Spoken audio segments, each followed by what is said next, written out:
అప్పుల బాధలు వెంటాడుతున్నాయా? అయితే 6 JVR వారి జాతిరత్నాలు ధరించండి. అసలు కృష్ణ గారు కూతురు లాంటి వయసున్న రేణుక అసలు ఇక్కడ నేను పిలవకుంటే నిలబడ్డారు అంటే వారు ఎంత హీరోసో. సొంత కూతురు సహస్ర 10 సంవత్సరాల అమ్మాయి ఎంతో ఆరాటంగా ఆడుతూ పాడుతూ కృష్ణ ఎంతో కష్టపడి బిడ్డను పెంచాడు.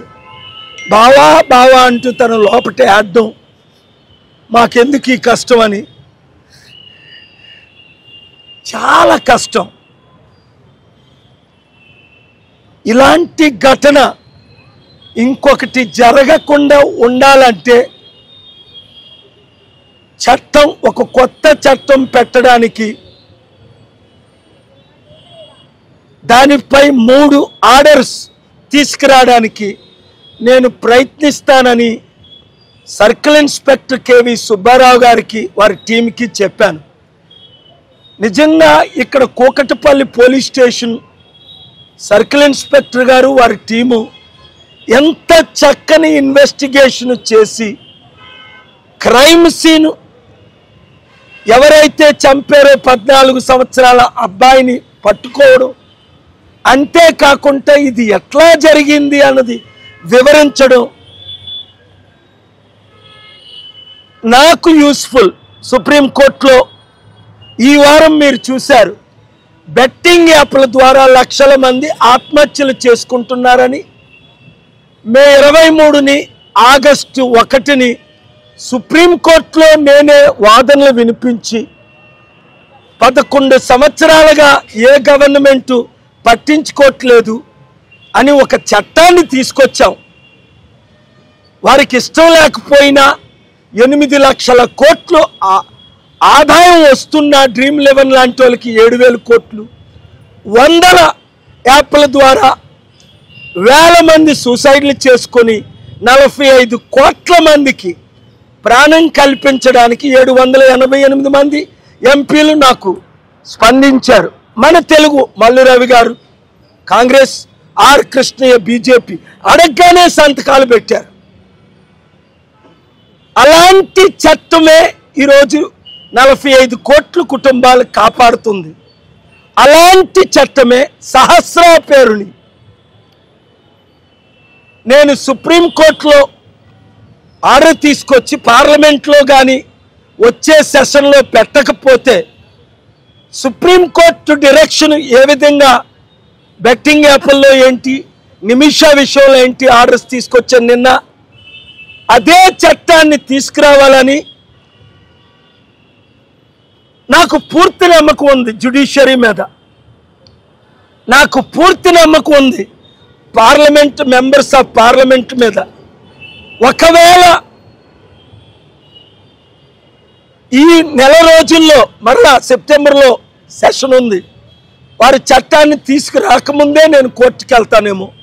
అప్పుడు నేను కృష్ణ గారిని, రేణుకాని నాతో పాటు కోర్టులోకి తీసుకెళ్తే, కామారెడ్డి రైతుల కుటుంబాన్ని తీసుకెళ్ళినప్పుడు ఫిబ్రవరి 13, 2022లో ఎంత న్యాయం చేశారో అప్పుడు మన తెలంగాణ చీఫ్ జస్టిస్ బుయాన్ గారు.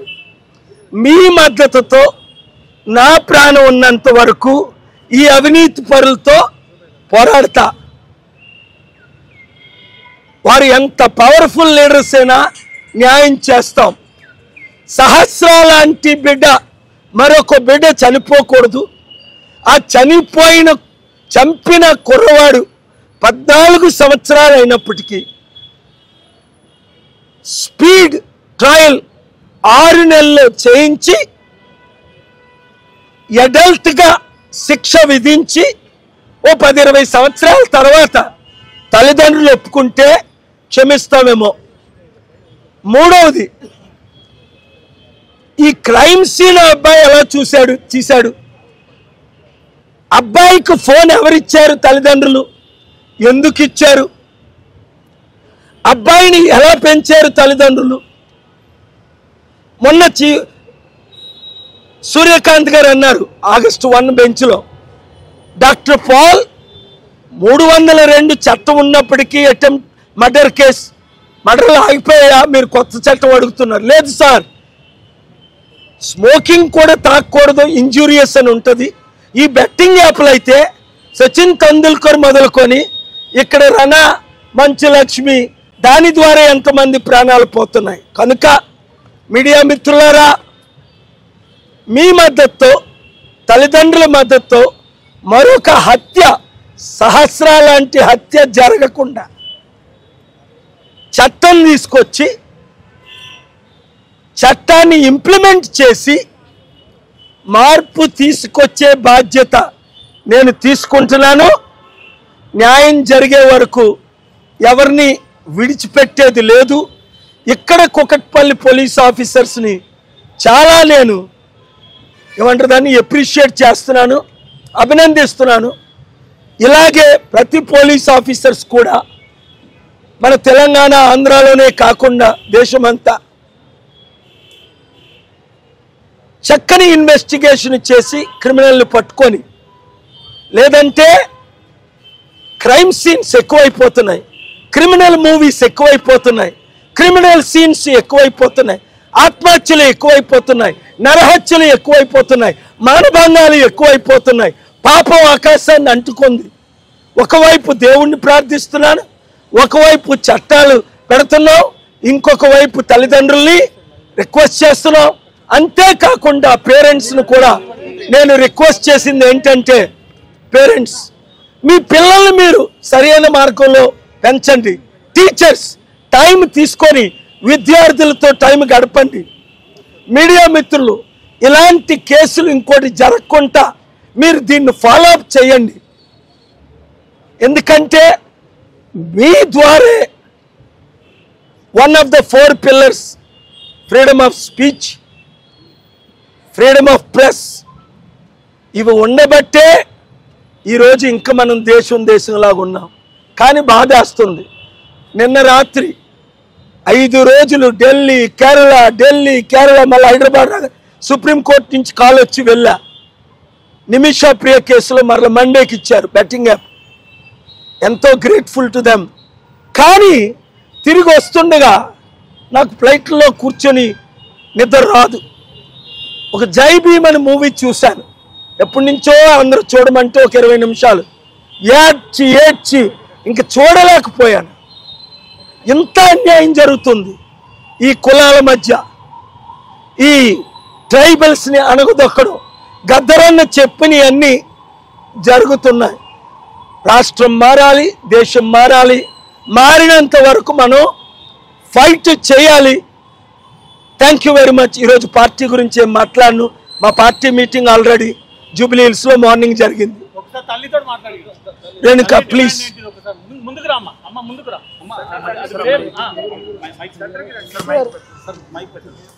నేను చెప్పాలనుకున్నది ఏంటంటే, నా పాపకు జరిగినట్టే ఆడి కూడా జరగాలని కోరుకుంటున్నాను. ఇంకోటి ఏంటంటే, నా పాపకు జరిగినట్టు ఇంకోటి జరగకూడదు. నేను మొదటి నుంచి కూడా అదే కోరుకుంటున్నాను. ఒక చట్టం అనేది రావాలి. ఇలాంటి మటర్లు, ఇలాంటి చిన్నపిల్లలు చేస్తే మైనర్లు కదా అని వదిలేయడం కాకుండా, ఇలాంటి చేసిన వాళ్ళకి ఇంకా ఇలాంటిది ఉంటుంది అని భయపడాలి లోకం. నాలాంటి తల్లి ఇంకోరు ఈ స్థానంలో నిలబడొద్దని నేను మనస్ఫూర్తిగా కోరుకుంటున్నాను. అది రావాలి, ఖచ్చితంగా రావాలి. అదే న్యాయం కోరేది కూడా నేను అదే. నా పిల్లని ఎలాగో తీసుకురాలేరు, ఎవ్వరు తీసుకురాలేరు, నేనైనా తీసుకొచ్చుకోలేను. అలాంటిది అసలు అంత ఘోరంగా చంపారంటే మీరే ఆలోచించండి. ఇలాంటివి వదిలేస్తే ఇంకెన్ని జరుగుతాయి? ఎంతమంది తల్లులు బాధపడాలి ఈ దేశంలో చెప్పండి. అలాంటివి నాతోనే ఎండు కావాలి, అబ్బాయితోనే ఎండు కావాలి, మా పాపేది ఆదర్శం కావాలి అని నేను మనస్ఫూర్తిగా కోరుకుంటున్నాను. సహస్రాన్ని చంపినందుకు ఇలాంటివి జరుగుతుంది అని ఒక చట్టం రావాలి. ఇట్లా చంపడం వల్ల ఇలాంటి జరుగుతుంది, ఇలాంటివి ఇక ముందు జరగకూడదు. జరిగితే ఇదే శిక్ష పడుతుంది. అలాంటి వాళ్ళకి గట్టి శిక్ష పడుతుంది, గట్టి శిక్ష. అది నా కూతురు లాంటి శిక్ష పడాలని కోరుకుంటుంది. ఇప్పుడు మీ పాపను చంపిన బాలుడికి 14 రోజుల రిమాండ్ విధించారు, ఇప్పుడే జైలు కూడా పోయాడు. అదిగా ఏం చేస్తారో మీకు తెలియదు. నాకు న్యాయం కావాలి. అదే నా పాప ఏం పాపం చేసిందని అన్ని కత్తిపోట్లు పడవాలి చెప్పండి. ఎలాంటి శిక్ష పడుతుందో నాకు తెలియదండి. నాకు అలాంటి శిక్ష కావాలని నేను కోరుకుంటున్నాను. నా పాప లాంటి శిక్ష నాకు కావాలి. ఇంకో పిల్లకి జరగకూడదని ప్రపంచం భయపడాలంటే ఎలాంటి శిక్ష వేస్తారు చెప్పండి. నేను అదే కోరుకుంటున్నాను. ప్రపంచం భయపడాలి. ఇలాంటి చేయాలంటే ఇంకో పిల్లోడు భయపడాలి. ఇప్పుడు పోలీసులు చెప్పినట్టుగా ఇన్వెస్టిగేషన్ మీరు నమ్ముతున్నారా? మీకు ఇంకేమైనా అనుమానాలు? నేను నమ్ముతున్నాను, పోలీసులను నమ్ముతున్నాను. ఎందుకంటే ఇంత కష్టపడి పట్టుకున్నారు ఆ అబ్బాయిని. సో నమ్ముతున్నాను కాబట్టి వాళ్ళు చెయ్యాలి. వాళ్ళు చేస్తేనే నేను చెప్తాను చేశారా లేదా ఏంటా అనేది. న్యాయం జరగాలన్నది మీరే చూడాలండి సార్. నేను అంతకు మించి ఇంకెంత ఫైట్ చేయాలి చెప్పండి. నా పాపను పొడగొట్టుకొని నేను ఏడ్చుకుంటా, బాధపడుకుంటా. నేను ఫస్ట్ డే నుంచి కూడా అదే చెప్తున్నాను, ఇప్పుడు కూడా అదే చెప్తున్నాను. నేను ఎంత బాధ, మా బావ ఎంత బాధ అనుభవించాడో అసలు తెలీదు. రూపాయి కూడబెట్టి నా పిల్లని అంత పెద్ద చేసుకొని నేను ఎందుకు మందికి బలించాలి చెప్పండి? ఎందుకోసం బలించాలి? అంత కష్టం అంతా వృధా అయిపోయింది సార్. నా బాధ అంతా అదే. తెల్లని దాకా కష్టపడ్డాడు, తెల్లని దాకా రూపాయి నా కోసం, నా పిల్లల కోసం అంత కష్టపడిన ఆయనకి ఈరోజు ఎంత కడుపుపోతుందంటే నాకంటే ఎక్కువ కడుపుపోతుంది మా ఆయనకి. ఎందుకు తల్లిదండ్రులు బాధపడాలి చెప్పండి? ఎవడో చేసిన దానికోసము ఎందుకు బాధపడాలి? మీరు చెప్తున్నారు, సార్స్ కూడా చెప్తున్నారు బ్యాట్ కోసం ఎలా జరుగుతుంది సార్. ఓకే, బ్యాట్ కోసం జరుగుతుంది. ఆ మర్డర్ రాసుకోవడం ఏంటి? ఎందుకు చేయాలి? ఆ పిల్లల ఆలోచనలు ఎందుకు వస్తున్నాయి? అట్లా ఆలోచనలు ఇంకెన్ని రోజులు వస్తాయి? అలాంటి ఆలోచనలు వచ్చిన వాళ్ళకి ఇలాంటి శిక్షలే పడతాయి అలా చేస్తే అని ఖచ్చితంగా కావాలి సార్, కావాలి. అసలు మా ఆయన కష్టం నేను చెప్పుకుంటే పోయేది కాదు అది. అసలు మమ్మల్ని ఎవరేం చెయ్యలేరు. అలాంటి మూవీస్, వెబ్ సిరీస్ బ్యాన్ చేయాలి. స్పెషల్ తగిన చర్యలు తీసుకోవాలి. కాకపోతే టీచర్లు అయినా చెప్పాలని నేను నిజంగా ఆశిస్తున్నాను. అసలు ఆ అబ్బాయి ఎలా అయిపోయాడు మీరే ఆలోచించండి. అసలు ఆ పాప ఏం పాపం చేసింది? నేను అదే కోరుకుంటున్నాను. నా పాప ఒక దేశానికి బలైపోయిందేమో అని అనుకుంటాను నేను. నిజంగా చట్టం చేస్తే మాత్రం నేను అంతే అనుకుంటాను సార్. న్యాయం జరుగుతుంది నేను అంతే అనుకుంటాను. లేదంటే ఇంకా నేను ఈ దేశాన్ని నమ్మడం కాదు కదా, అసలు నేను ఎవరైనా నమ్మలేను. నా పిల్లోని కూడా నేను ఎట్లా పెంచాలో అట్లా పెంచుకోగలుగుతాను. కృష్ణ గారు, మీరు కొంచెం అట్లా ముందుకొచ్చి, ఇప్పుడు పోలీసులు ఇప్పటివరకు జరిపిన దర్యాప్తులో అన్ని నమ్మశక్యంగానే ఉన్నాయా? ఇంకేమైనా అనుమానాలు ఉన్నాయా? అన్ని నమ్మశక్యంగానే ఉన్నాయి సార్. అన్ని నమ్మకసక్యంగా ఉన్నాయి. గుర్తుపోయింది మాట్లాడాలి సార్. మీ వాయిస్ ఎంత ఉంటే అంతే. ఓకే, కొంచెం మెల్లగా చెప్పండి. అన్ని నమ్మశక్యంగానే ఉన్నాయి. Thank you.